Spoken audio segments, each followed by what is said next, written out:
start us off with thoughts on the match. Yeah, I'm disappointed. I thought we came out really slow in the first set. I'm happy that we made it slightly closer than that, and then we responded after that.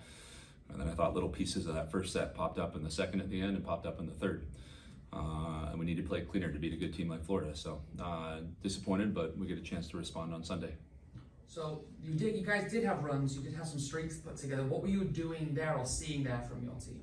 I think getting back to playing consistent volleyball. I thought the first set we were just throwing arms out and hoping the ball was going to the right spot. And I thought we started to calm down with our touches and put those in the right place. We were taking some smart swings when we were getting kind of a good sequence of pass set swing or dig set swing, and things started to rebound a little bit there at the end of that first and into the second.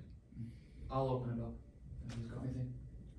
Coach, is there any additional frustration maybe when you see the teams are neck and neck and everything, and y'all are right there, but then Florida just kind of has that extra edge to get over top? Is there any additional frustration from that? Yeah, I think coaches are like players. You look back at one or two plays in that second set, you're, man, if we'd have done this and we would have done this, and I had to remind myself in the third to let go of it. So there's frustration, I think, similar to when a player makes an error and when your team kind of gets, I don't know, up by 3 or something like that and coughs that up. But we've talked all year that response is the most important thing, and we need to be able to do that in the next match. I was going to say, you guys, I believe, are now 1-3 against ranked opponents this year. Obviously, you stayed competitive in those games, but what is it that you guys need to do to get over that hump?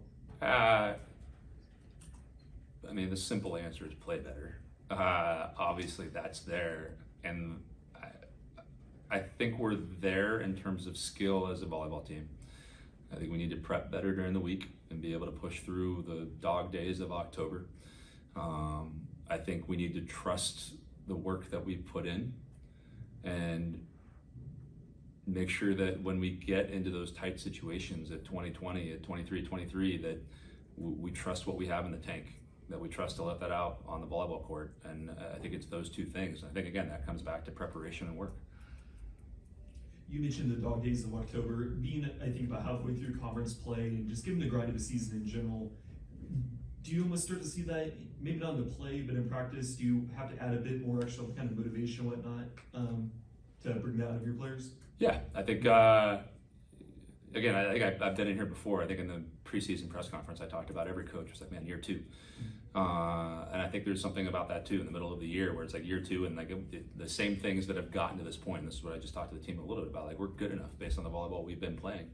We just need to make sure that we grind every single day of practice, that we get in and we get after it, get consistent and do those things to get going. And I think you got to push. And I wish there was some, I don't know, magic fairy pixie dust that we could sprinkle that they, hey, like, here's this way to get through. But I think find ways to keep practice a little bit fresh. I think make sure that, again, I think I have to push. I think it's the number one thing. I think that's the hardest thing about coaching is sometimes the players don't want to push past that and they don't know exactly what they're capable of.